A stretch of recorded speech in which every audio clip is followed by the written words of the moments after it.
I remember the moment my phone rang, and I saw her name light up the screen. My wife was supposed to be on a work trip, a short 3-day event in LA that she'd been excited about for weeks. I was at home with our 2 kids, juggling dinner and homework, and as I picked up the phone, I expected her usual travel check-in. But her voice was different. Nervous, breathless. She began with small talk, asking about the kids, but something felt off. And then, out of nowhere, she said she needed to tell me something important. "Honey," she said, with a forced laugh that sent a chill through me, "you're never going to believe this. I had the most incredible encounter with him." She dropped the name of a famous actor she'd been obsessed with since college, one of those crushes you assume is harmless. "Wait, what do you mean encounter?" I tried to laugh it off, thinking it was some awkward joke. Then, in a calm voice, she told me her once-in-a-lifetime chance was standing in the lobby of her hotel. "He's staying here," she said. "He actually asked me to join him later for drinks in his suite." Her words rushed out in a mix of excitement and hesitation. She waited for me to say something, anything, but all I could manage was, "What are you saying?" There was silence on the other end. Then, she whispered, "I just thought you should know. I'm going to go. I'm going to meet him." My mind went blank. All I could think was that she was actually telling me this, actually planning this, and somehow thought it would be okay. As I hung up, the silence in the house felt crushing. My kids were just down the hall, blissfully unaware that their world had begun to crack. And I knew, in that moment, that something irrevocable had shifted. After her call, I stood there in shock, the silence almost louder than any shouting could have been. The idea that she'd actually told me she was going to meet him, like it was just some casual update, made me question everything about our marriage. She hadn't asked for my opinion, hadn't waited for a response. She'd simply told me what she was going to do, like it was inevitable. I replayed her words over and over, each time feeling a deeper kind of hurt. The evening felt like a blur. I went through the motions, setting the table, helping the kids with their homework, and reading bedtime stories. But in the back of my mind, I kept hearing her voice and feeling that sickening twist in my gut. She was meeting him right now, and I was here, holding everything together like nothing was happening. The weight of it was almost unbearable. After I finally got the kids to bed, I sat alone in the quiet of our room, wrestling with my thoughts. I felt my trust in her shatter, bit by bit. Sure, I'd seen her admiration for this celebrity as harmless before. We all have our hall passes, right? But that's where it was supposed to stay, in the realm of fantasy, not reality. I thought she felt the same way, that she saw our marriage as something sacred. But now I was beginning to doubt if I'd ever really known her at all. Memories came flooding back. Our wedding day, the birth of our children, all the promises we'd made. I remembered a time when she looked at me with nothing but love and admiration. How had we come to this point? How could she make this choice and think I'd be okay with it? The feeling of betrayal crept into every corner of my mind, twisting something I once thought unbreakable into something fragile and bitter. But that's when a new thought took hold, something almost instinctual. I couldn't just sit here and pretend everything was fine when she got back. I didn't want her to walk back through that door, carrying the memory of her once-in-a-lifetime experience, and think she could resume life as if nothing had happened. So, with my heart pounding, I made a decision. I wouldn't let my kids be here when she returned. I wouldn't let them see this new, unrecognizable version of their mother, or feel the tension and sadness that had already begun to settle like a weight on our home. I called my parents, explaining only that I needed them to watch the kids for a while. They sensed the urgency in my voice and agreed without asking too many questions. I packed quickly, just essentials for the kids and a few things for myself. By the time I was done, it was past midnight. I knew she wouldn't be home until the next day, and as I loaded the car, a strange sense of calm settled over me. In the morning, I'd take the kids to my parents' house, and she'd return to an empty home. Maybe then she'd realize the impact of her choice, the family she'd left dangling for one night in a stranger's arms. And in that stillness, I wondered if I'd ever be able to look at her the same way again. The next morning, I woke up before dawn, feeling a strange mix of exhaustion and adrenaline. The kids were still asleep as I went around the house, gathering the last of what they'd need. Their backpacks, a few of their favorite toys, their favorite blanket. I tried to stay calm, telling myself that they didn't need to know what was happening, at least not yet. They deserved as much normalcy as I could give them. When they finally woke up, I put on my best dad face and told them we were going to spend a few days at Grandma and Grandpa's. They squealed with excitement, oblivious to the real reason for our little trip. My son asked if Mom was coming, and I just told him she'd join us later. He accepted it without a second thought, and for a moment, I wished I could be as blissfully unaware as they were. As we pulled out of the driveway, I glanced back at the house, wondering what it would feel like for her to come home and find it empty. Would she feel regret? Sadness? Or would she just brush it off as another temporary inconvenience? Part of me wanted her to hurt the way I was hurting, to feel the weight of the choices she had made. And yet, I knew that no matter what I did, I couldn't control how she'd react. I had no idea who she'd become. Or maybe, I had no idea who she had been all along. The drive to my parents' house was quiet. My mind kept drifting back to our last few years together. Were there signs I had missed? Times when she'd seemed distant, when maybe I should have asked more questions, probed a little deeper? But every memory I could recall seemed normal. It was like trying to piece together a puzzle where the pieces no longer fit. I felt like I was searching for answers that simply weren't there. When we arrived, my parents took one look at me and knew something was deeply wrong. My mother, who'd been overjoyed when she saw the kids, quickly took them inside, leaving my dad and me on the front porch. He waited, not pushing me to speak, just offering a silent support that I couldn't bring myself to accept. Finally, I said, She's betrayed me. I don't know who she is anymore." He put a hand on my shoulder. "You can stay here as long as you need, son. Whatever you decide to do, we're here for you." Those words, simple and kind, made something inside me crumble. I'd held it together for the kids, but standing there, facing my father's quiet strength, I felt the tears well up. I hadn't cried in years, hadn't let myself feel this kind of raw, unfiltered emotion. But there, on that porch, I let it out, the anger, the sorrow, the confusion. When I finally pulled myself together, I realized I didn't have a plan for what came next. All I knew was that I couldn't go back to pretending. This was the start of something new, and whether it led to reconciliation or the end, I would have to face it, one step at a time. As the day faded, I knew she'd soon be returning home to find an empty house, and maybe, for the first time, she'd understand the emptiness she'd left inside me. I was prepared for a storm of calls and texts from her the moment she stepped into the empty house. But, as the hours went by and my phone remained silent, I began to wonder if she'd even come home. Part of me hoped she was facing a gnawing, relentless worry, the same feeling she had left me with after that phone call. Maybe she'd walk through the house, calling our names and realizing the impact of her choices. I wanted her to feel it, the sudden quiet that only heartbreak can create. I wanted her to understand that trust, once broken, leaves scars that can't be covered. Late that night, the phone finally rang, her name flashing across the screen. I felt a surge of emotions rise: anger, pain, betrayal. My hand hovered over the screen, tempted to ignore it, to leave her wondering. But I needed answers. I needed her to hear the words I had been practicing in my mind all day. I picked up, and for a moment there was only silence. Then, her voice, timid and unsteady. "Where are you? Where are the kids?" "We're safe," I replied, keeping my tone as steady as I could. "You'll see them again, but only when I'm ready to talk to you face to face. Right now, I think you owe me an explanation." She sighed, and I could practically see her running a hand through her hair, struggling for words. It didn't mean anything. I don't know what I was thinking. I just... Stop. I cut her off, my voice sharper than I intended. "I don't want excuses. I want to know why you thought it was okay to even consider doing something like this. Why you felt comfortable telling me, like you were just going out for coffee with a friend." I could feel my heart racing, the ache of betrayal sharpening into anger. "Do you realize what you've done? What you've risked?" She tried again, her voice trembling. "I didn't mean to hurt you. I just got caught up in the moment, you know?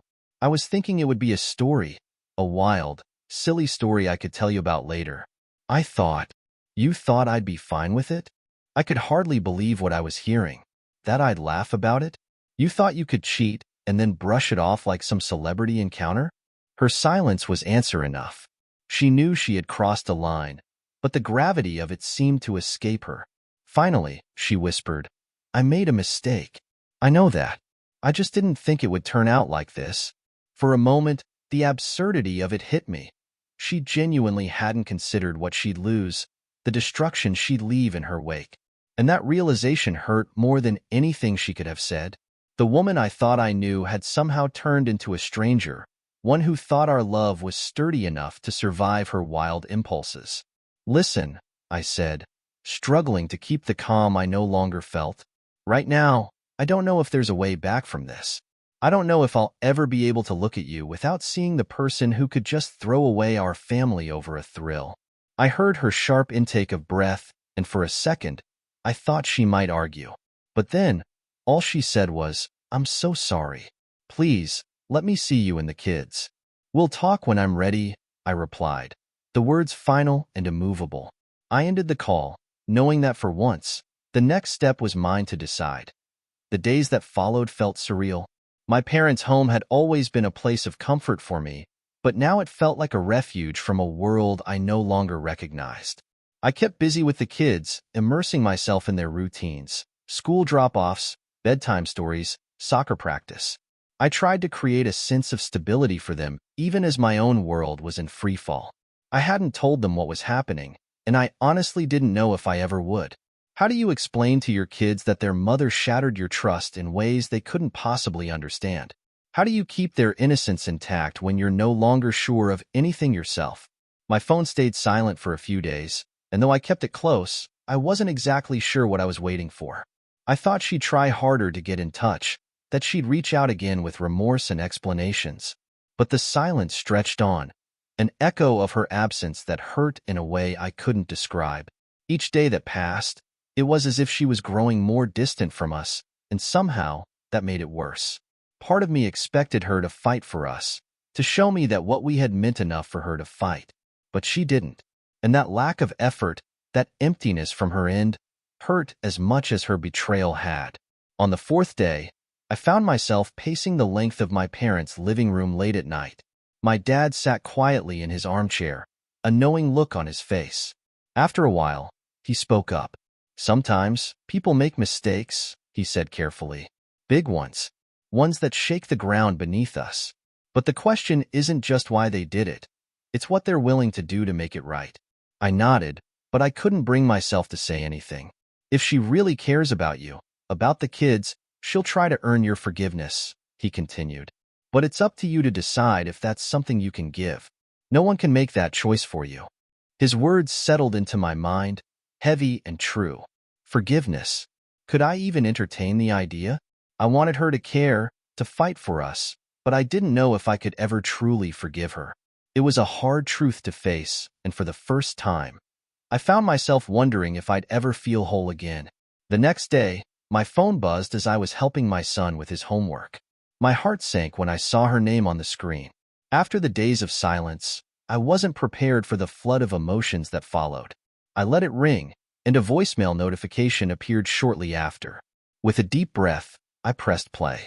Her voice was softer than I remembered, almost fragile. I don't know what to say, and I know words can't fix this, but I need you to know I'm sorry, more than I can put into words. I was selfish and foolish.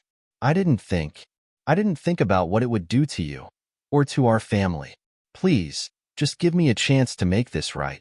I know I messed up, but I don't want to lose you. I can't lose you. I sat in silence, the words weighing down on me. For the first time, I heard the regret in her voice, real and raw. And for a moment, I felt something I hadn't expected. An ache that wasn't anger or bitterness, but a longing for the life we'd built, the love we'd shared. I closed my eyes, feeling torn between two realities, the one where I'd fought to keep my family whole, and the one where I let her go. That night, I realized that my decision was more than just a choice. It was the path that would shape our lives forever, a choice between pain and healing, resentment and forgiveness. And I wasn't sure which one I could bear. The following day, Her voicemail still echoed in my mind, each word tangled with guilt, regret, and something that sounded almost like desperation. I hadn't decided if I could forgive her. Honestly, I wasn't even sure I wanted to try. But I kept hearing her say, "I don't want to lose you. I can't lose you." And the rawness in her voice felt real, even if everything else between us felt shattered. I wanted answers, needed to face her to understand what was left of us, if anything. So that evening, after I'd tucked the kids into bed, I called her back. She answered on the first ring. "Hello?" Her voice sounded small, hesitant. "It's me," I said quietly. "We need to talk." There was a pause, as if she were gathering herself. "Yes, I'm glad you called." I could hear the trembling in her words, as if she, too, was scared of where this conversation might lead. I took a deep breath, steadying myself. "Why, Sarah? Why did you even think this was okay?" She didn't respond right away. When she finally spoke, her voice was low, almost a whisper. "I don't have an excuse that's going to make sense. I was stupid. I don't know what I was trying to prove. Maybe it was some ridiculous need to feel special, or maybe I was just chasing something that never should have mattered. But I see now, all too clearly, what I almost lost." Almost lost. The word stung because she still hadn't realized what was at stake. She hadn't almost lost us. She had already lost us. "Do you even understand what you've done?" I asked, my voice tinged with anger. "Do you understand that you broke something that may never be whole again?" Her voice cracked. "I do.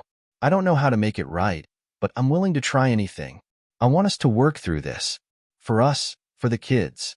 I shook my head, even though she couldn't see it. "You don't just work through betrayal, Sarah. You don't just patch it up like a leaky roof and hope it holds." I paused, gathering my thoughts. "This isn't something that you can just fix by saying you're sorry. Trust doesn't work that way."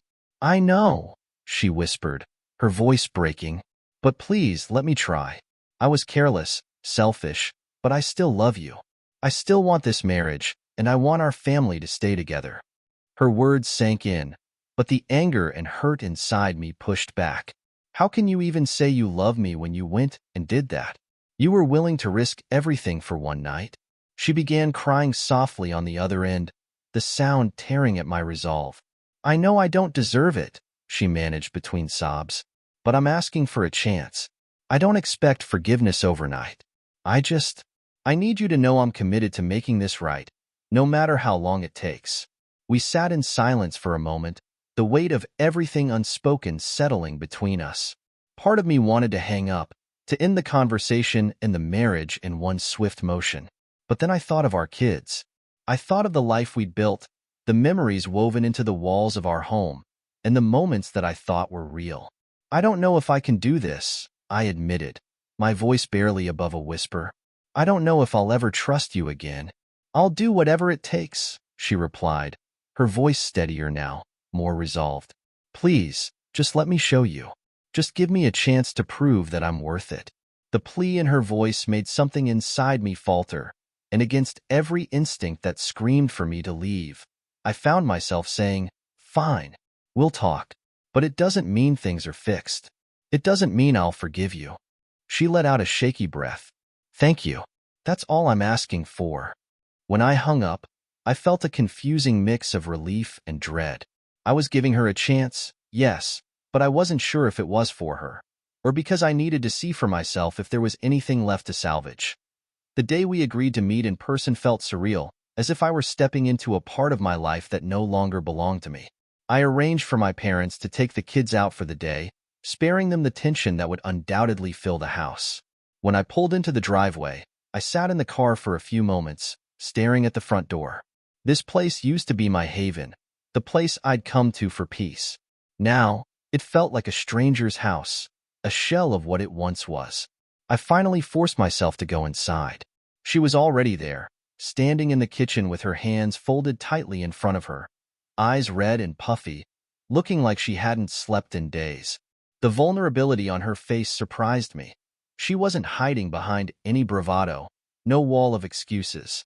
She looked raw, stripped down to the core. "Hi," she said softly, almost as if she were afraid her voice might break the fragile silence. I nodded, keeping my distance. Let's not waste time. You wanted a chance to explain. She took a shaky breath, looking down at the floor. I'm not going to lie or make excuses. I don't even fully understand why I did it. I wish I could go back and undo it, take back that night. I was stupid, careless. I didn't think, her voice broke, and she closed her eyes, composing herself. I hurt you. I betrayed you. I hurt our family, and I'll live with that regret every day of my life. I listened, forcing myself to hold back the surge of anger rising within me. She was saying the right things, acknowledging the damage, but none of it felt real enough to touch the depth of the pain she'd caused. She had tossed everything we'd built aside so easily, and here she was, asking me to believe in her remorse. So, what now? I asked, my voice flat. You think you can just say you're sorry, and we'll magically go back to how things were? She shook her head, a tear slipping down her cheek. No, I know it's not that simple. I know I can't erase this. I don't expect you to forgive me overnight. I don't even expect you to believe me right now. But I'm asking for a chance to show you that I'm still here, that I want this, that I want us. Her words hung in the air, heavy with desperation. I looked away, unable to meet her gaze. You know, I used to think we had something solid, something other people envied. I thought we were the exception to all those stories of people falling out of love, losing each other in the chaos. But here we are. A quiet sob escaped her, and she covered her mouth, trying to keep herself together. Seeing her break like that, I felt a flicker of something. Pity, maybe, or the last remnants of love. But the bitterness quickly smothered it. She had chosen this path, and now we were both paying the price. I'll give you one thing, I said finally, crossing my arms. You were honest with me. You called me before anything even happened, which, I don't know if that makes it better or worse. But you told me, and I can't ignore that. She looked up, a glimmer of hope in her eyes. Does that mean? It means that I'll stay in the same room as you. I'll listen. I don't know if I'll ever forgive you, or if I'll ever see you the same way. But for the sake of our kids, and the life we've built, I'm willing to see if there's anything left here worth saving. Her shoulders sagged, and she nodded, relief and heartbreak mingling on her face. Thank you. That's more than I deserve.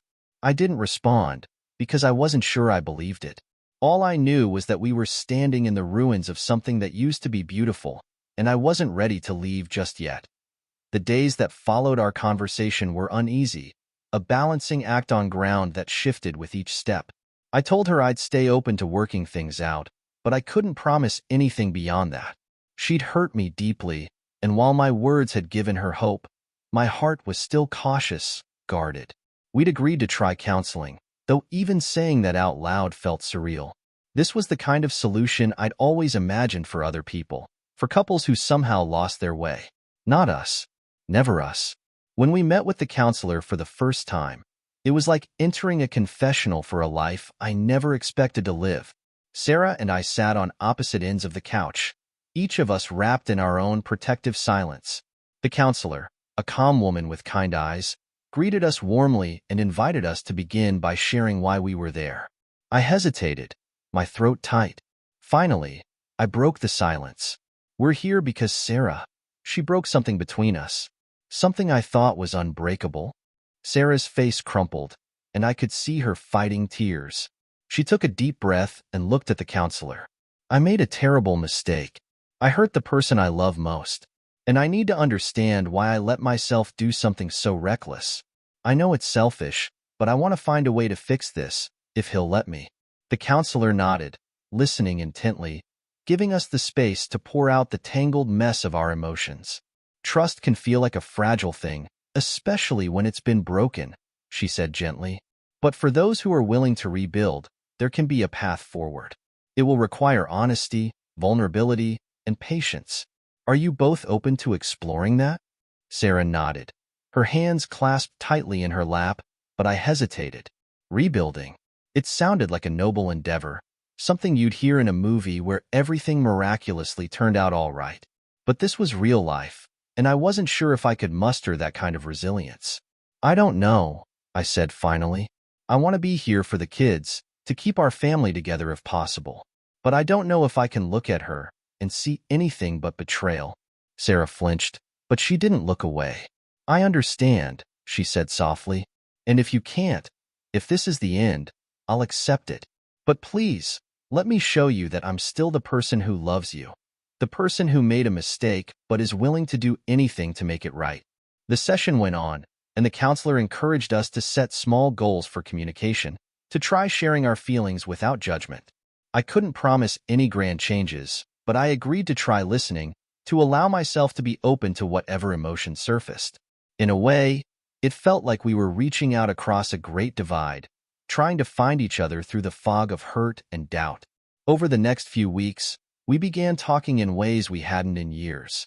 She apologized again and again, her voice raw, the sincerity unmistakable. And though part of me wanted to shut her out, to protect myself from more pain, there was another part that softened, even if only a little. I started seeing glimpses of the woman I'd fallen in love with, the one who'd shared her dreams with me, who'd once looked at me with nothing but love. But still, the images of her betrayal haunted me. Late at night, when she was asleep in the guest room, I lay awake, replaying her confession and the words she'd used. I questioned everything, our past, our memories, the moments I cherished. I wondered if any of it had been real, or if I'd been living in a lie she'd constructed to keep me from seeing her true self.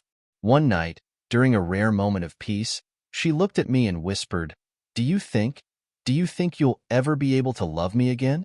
I didn't have an answer for her, but for the first time, I realized that part of me wanted to try, if only to see if we could rebuild something real from the ashes of everything we'd lost. Our lives fell into a strange, uneasy rhythm. We navigated around each other like strangers, yet there was a glimmer of something tentative that kept us tied to each other, an unspoken agreement to keep trying. Counseling became our lifeline, a place where we could voice things we couldn't say to each other alone. One evening, after putting the kids to bed, I found her sitting on the porch steps, staring into the darkness. I hesitated, then sat beside her. For a moment, we just sat in silence, both of us wrapped in memories, regret, and maybe hope. She turned to me, her eyes searching mine. "Do you think we can survive this?" she asked, voice barely above a whisper. I shrugged, honest yet unsure. "I don't know. I'm trying to believe that we can. I want to, but it's hard." Her hand brushed mine, tentative, as if she expected me to pull away. But I didn't. And for a brief moment, the distance between us didn't seem quite so vast. One day in counseling, the counselor asked us to reflect on the years before all this, the good times and the cracks that maybe, in hindsight, had started forming long before the betrayal. Sarah looked down, avoiding my eyes.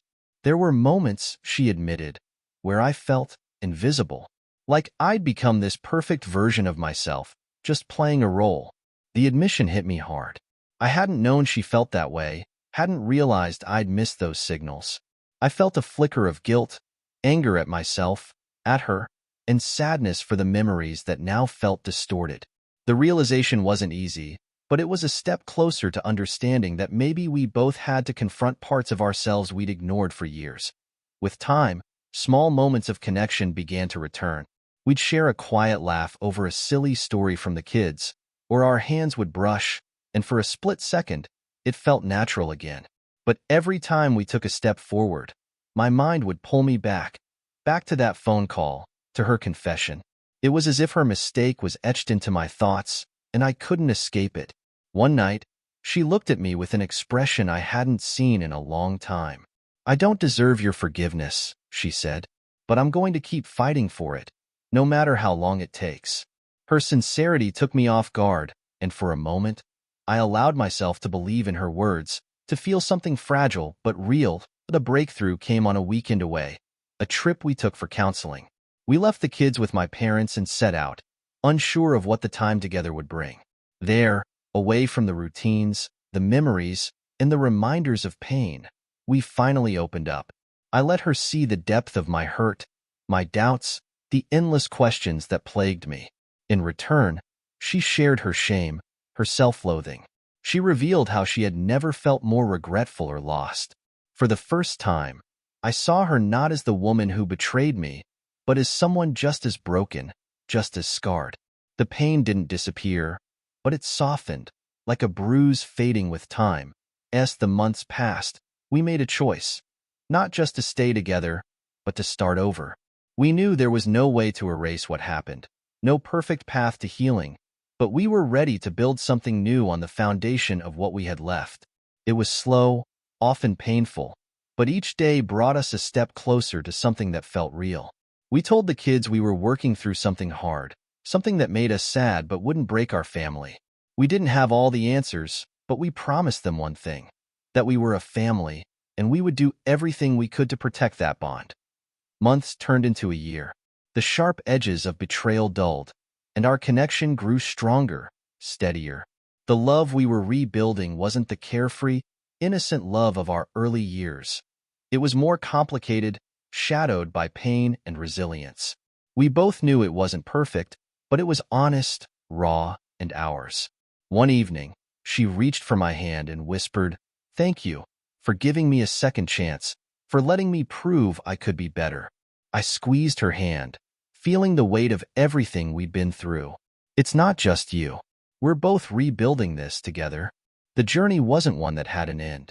Even as we reached a new place in our relationship, there were days when memories resurfaced, when the ache of betrayal reared its head. But we faced it, together, committed to learning, to holding on to the hard-earned trust we'd pieced back together. We weren't who we'd been before, but we were stronger, braver. We'd learned that love, real love, wasn't just about happiness and perfection. It was about resilience, forgiveness, and the courage to start anew, even when it hurt. As we stood together, watching the kids play, I realized we had something rare, a second chance and the strength to make it last. I took her hand, feeling the warmth of a love that had weathered the storm, and knew that no matter what, we'd keep choosing each other, day by day.